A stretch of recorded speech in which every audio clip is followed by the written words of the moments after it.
Qu'est ce qu'un goulot d'étranglement CPU-GPU? Vous lancez le jeu, mettez tout en moyen ou élevé, regardez le matériel et pensez, ce PC devrait gérer ça facilement. Mais les PC restent bas, le jeu donne de petites saccades, l'image ne suit pas, et quelqu'un dit, ça, c'est un goulot. En pratique, un goulot arrive lorsqu'un composant du PC retient les performances d'un autre qui pourrait aller plus loin. C'est comme avoir un moteur sportif avec un tuyau d'alimentation minuscule, le moteur veut accélérer mais ne reçoit pas tout ce dont il a besoin. Et dans le monde du jeu, les deux vedettes de ce drame sont toujours les mêmes, CPU et GPU. Qu'est ce qu'un goulot entre CPU et GPU? Définition simple. Un goulot entre CPU et GPU se produit quand l'un des deux est clairement le plus lent et empêche l'autre de délivrer toute sa performance. La CPU, processeur, gère la logique du jeu, physique, IA, calcul, tout ce qui n'est pas image. La GPU, carte graphique, dessine la scène, texture, ombre, effets, résolution et tout ce que vous voyez à l'écran. Si la CPU ne prépare pas les données assez vite, la GPU attend. Si la GPU ne parvient pas à tout rendre que la CPU envoie, c'est la CPU qui attend. Dans les deux cas, le résultat est le même, les PC restent en dessous de ce que cet ensemble pourrait atteindre s'il était mieux équilibré. Une façon simple d'imaginer le goulot. Imaginez une cuisine de restaurant. La CPU est le chef qui organise les commandes. La GPU est l'équipe qui prépare et envoie les plats. Scénario 1, chef lent, équipe rapide goulot CPU. Les cuisiniers travaillent vite, mais le chef met du temps à organiser. L'équipe reste arrêtée, attendant des plats. Scénario 2, chef rapide, équipe lente goulot GPU. Le chef envoie des commandes sans arrêt, mais l'équipe n'arrive pas à suivre. La file de commandes s'allonge.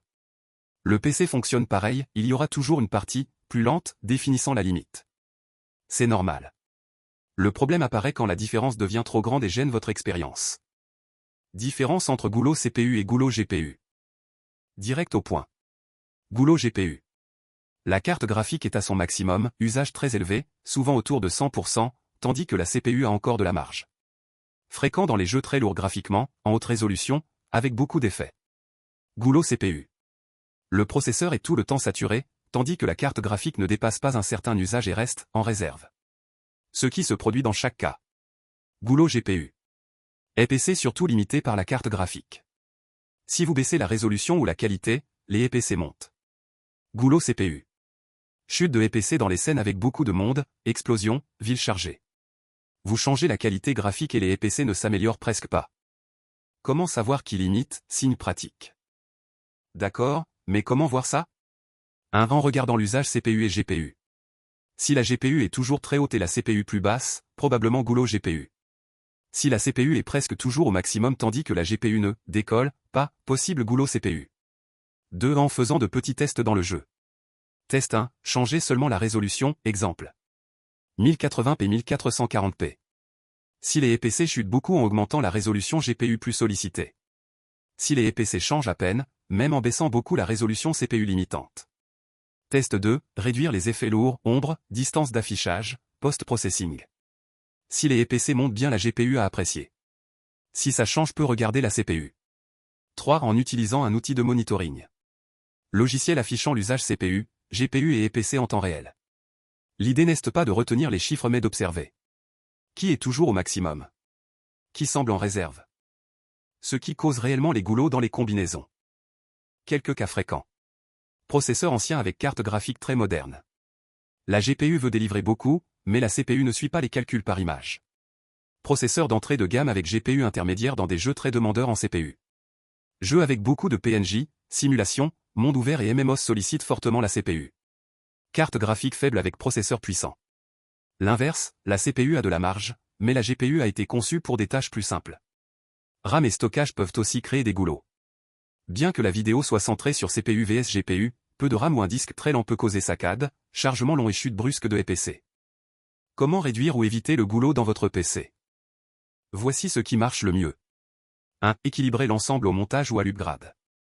Plutôt que de mettre une GPU très chère sur un processeur ancien, mieux vaut un combo équilibré. 2. Ajuster les réglages du jeu. Si le goulot est GPU. Baisser la résolution et certains effets lourds. Désactiver les filtres excessifs. Si le goulot est CPU. Réduisez ce qui augmente les éléments à l'écran, full, distance d'affichage, physique avancée. Fermez les programmes en arrière-plan. 3. Évitez les attentes irréalistes. Parfois on veut jouer tout en ultra avec une carte intermédiaire, la limite vient simplement du niveau du matériel. 4. Upgrade au bon moment. Si la GPU a de la marge et la CPU est toujours saturée, upgrade CPU, et parfois carte mère et RAM. Si la CPU est tranquille et la GPU toujours à fond, upgrade GPU. Quand s'inquiéter, et quand non. Important. Chaque PC a un composant limitant dans certains cas. Aucun système NAND n'est exempt. Vous ne devez vous inquiéter que si les PC sont bien en dessous du niveau attendu. Le jeu saccade même avec des réglages raisonnables. Vous planifiez un upgrade et ne voulez pas gaspiller d'argent. Dites-moi en commentaire. Pensez-vous que votre problème vient plus de la CPU ou de la GPU? Et après cette explication, est-ce plus clair pour comprendre ce qui freine vos PC?